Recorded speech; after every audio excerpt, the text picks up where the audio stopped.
The year is coming to a close, so let's do some Christmas Friday classic hymns. I've already done a few of these over the years, so check out the ones I've already done before. But today I want to do one that wasn't really one of my favorites until the last few years. But now I really love this one, and I've been including it in our church Christmas carol programs the last few years. We Three Kings of Orient. Oh, what a cool song.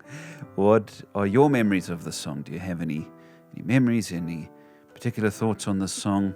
Share them in the comments below. I'd love to hear how the song has impacted your life. Subscribe to the channel if you haven't already, and let me get into the history of this song. John Henry Hopkins Jr. was born in Pennsylvania, 1820. He was the son of a bishop in the Episcopal Church, a man who became the 8th presiding bishop, in fact, of the Episcopal Church. And he himself, Junior Hopkins, that is, graduated from the University of Vermont in 1839, and he worked as a journalist for some time in New York City. He planned a career in law, but ended up changing and studying theology a couple of years later. After graduating from the General Theological Seminary, he then became a professor of music there. And for years he served as a deacon. He was ordained as a deacon in 1850, and it was later in 1872 that he was ordained as a priest. For the next 19 years he served as a priest in various congregations and was well known. He actually ended up doing the address at President Ulysses S. Grant's funeral in the 1880s. But it was during his time as a music instructor at the General Theological Seminary that he wrote We Three Kings. It was the late 1850s. No one quite knows the date, but 1857, 1858. He wrote it for a Christmas pageant. Most people think it was for his nieces and nephews and for their Christmas pageant that year.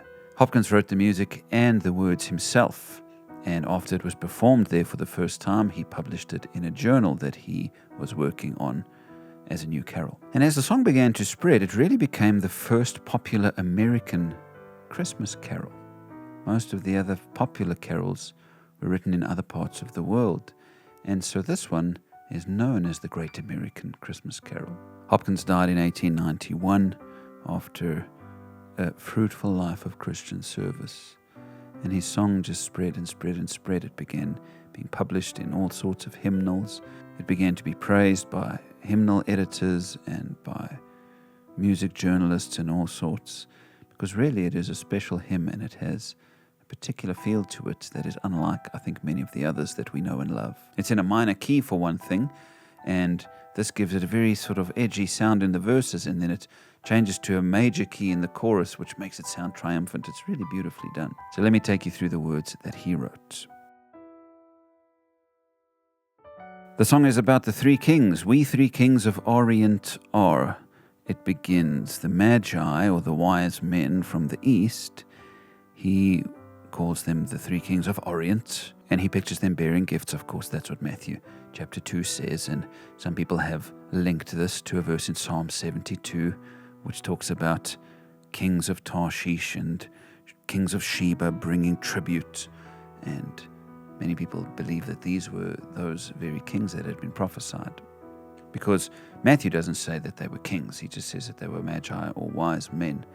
But linking them to the prophesied kings of Psalm 72 seems like it might fit. Bearing gifts we traverse afar, field and fountain, moor and mountain. They are coming from far away over fields and fountains and all over the place to come make sure that they can come to see this young boy who is the King of the Jews. Following yonder star, Matthew 2, of course, has this picture of them seeing the star when it rose and coming to worship him. And that star is the feature of the chorus. The chorus goes, "O star of wonder, star of light, star with royal beauty bright." I love that it's a wondrous thing, and it's a star of light, of course. It's the light that guided them. It shined bright with royal beauty. I love that, royal beauty. So it's not just any old star. It's the star that's leading them to see true royalty and to encounter the real king. westward leading, still proceeding. Of course, they came from the east, so it's leading them west as they proceed to the place where Jesus is. And then guide us to thy perfect light. I like this because as much as the star is bright and shining, it's guiding them to the real light, the perfect light, which is Jesus Christ. Remember, Jesus said, I am the light of the world. And so that's what the star was all about, leading them to the real light in Jesus. Now, originally, Hopkins wanted verse 2, 3, and 4 to be sung by different singers representing the wise men. So verse 1 is everyone singing together, we three kings. 2, 3, and 4 are the three different kings singing one at a time. And so verse 2 says this, born a king on Bethlehem's plain, gold I bring to crown him again. So it's the first king bringing gold. And he's saying this child in Bethlehem is born as a king. Remember, Jesus was prophesied in Micah chapter 5, verse 2, to be born in Bethlehem. King forever, ceasing never, over us all to reign. So he was a king, but he brings this gold to crown this king again, although he's already king. So notice that he's not the one actually proclaiming him to be king or making him king. He's already king, but he's crowning him again. And he'll be king forever, never ceasing. And that reminds me of Isaiah chapter 9, which talks about how the increase of his government, this king that would come, the increase of his government would never end. So Jesus is always king from that time, well, for always, from the beginning, but never ending. He'll be reigning over all of us, over us all to reign. So even this king knew that he came under Jesus. This is why Jesus is called the King of Kings in Revelation. Capital K, King of Kings, small k. So that kings like this man from the east knew that they were underneath Jesus in their role. Verse 3 is the next guy singing, frankincense to offer have I. Frankincense, of course, used in temple worship and in priestly offerings. Incense owns a deity nigh. That's a confusing sentence. It's not phrasing that we would use today. He's talking about how Christ is divine. He's a deity. He's not just an earthly king, but he is a divine king who has come near.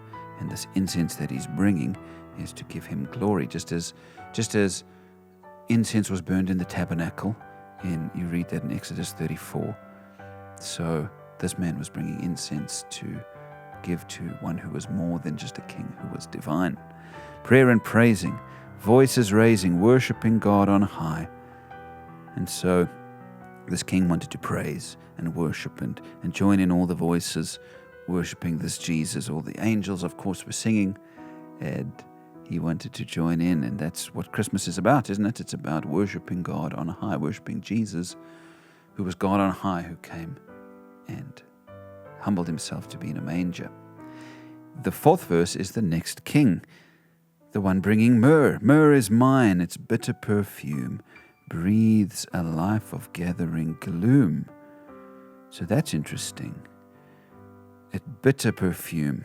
Myrrh was used, of course, in burial preparations, and maybe this is kind of a foreshadowing of the death of Christ. A life of gathering gloom. Remember, Jesus didn't have an easy life.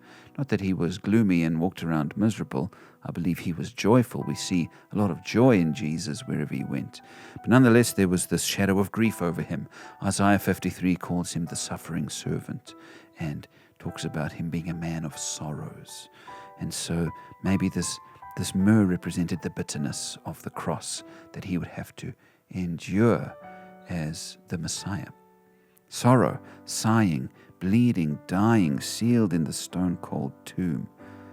So yes, this myrrh that he brought represented the bitterness of the life Christ would live, as he would sorrow or deal with sorrow, and he would sigh and be laid down in death into that tomb. And maybe you remember that Nicodemus brought bitter perfume, aloes, and myrrh for Jesus' burial. So it takes a dark turn there, but I think it's important that it does, because it's telling the whole Jesus story. And verse 5 is supposed to be everyone singing now again, now that the three wise men have each sung their part, and then Joining together, we sing this glorious resurrection at the end. Glorious now, behold him arise, King and God, and sacrifice. And so he's risen. He's risen. Behold that he's risen from the grave. He's not there in that tomb that verse 4 spoke of. And those three things, King and God and sacrifice. The gold was for him as a king, and the frankincense was for him as a deity, and the myrrh was for him as a sacrificial lamb, essentially, someone giving up his life. And so they're bringing all three back here at the end. Alleluia, alleluia, praise the Lord, in other words. Sounds through the earth and skies. So all through the earth and skies, there is this worship of the King, this baby who would die and then rise again as that one true God. I actually know a different line there at the end. Earth and heaven replies. Or earth to heaven replies, I think.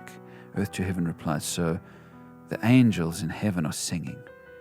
Alleluia. And earth joins in and replies.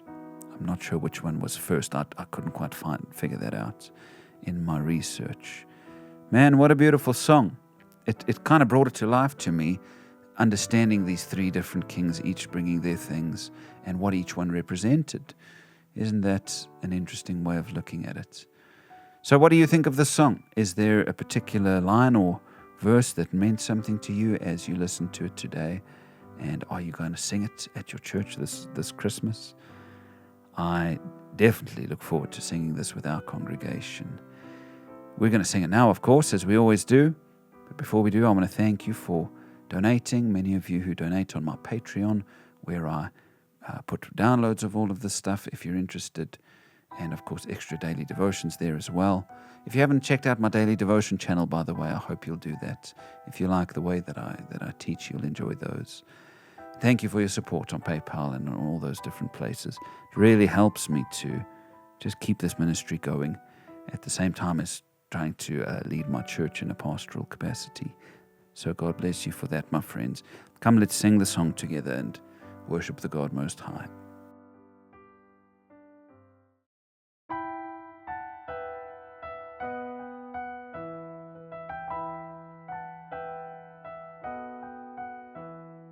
We three kings of Orient are bearing gifts, we traverse afar, field and fountain, moor and mountain, following yonder star.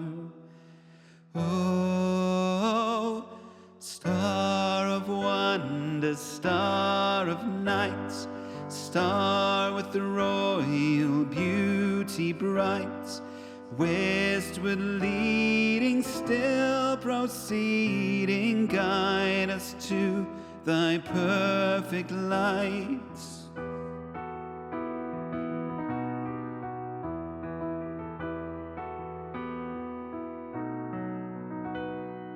Born a king on Bethlehem's plain, gold I bring to crown him again, King forever, ceasing never over us all to reign.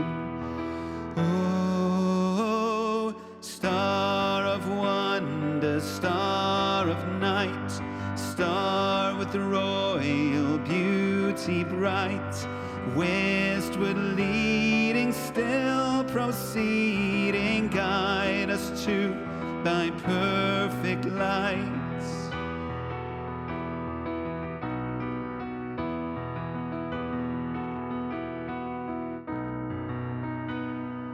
Frankincense to offer have I, incense owns a deity nigh, prayer and praising, all men raising, worship him, God Most High. Oh, star of wonder, star of night, star with the royal beauty bright, westward leading, still proceeding, guide us to thy perfect light.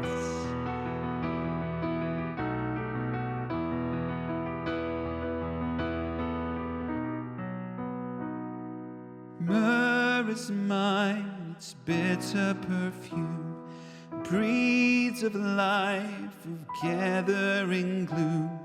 Sorrow, sighing, bleeding, dying, sealed in the stone-cold tomb.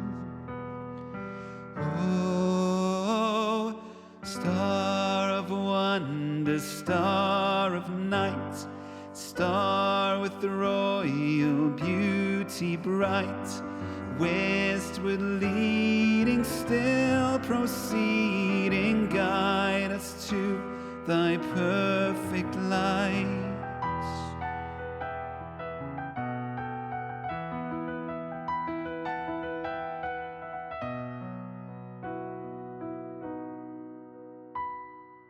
Glorious now, behold him arise, King and God and sacrifice.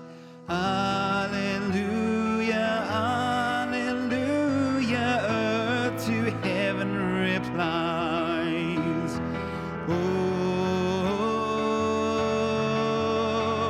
star of wonder, star of night, star with the royal beauty bright, westward leading, still proceeding, guide us to thy perfect light.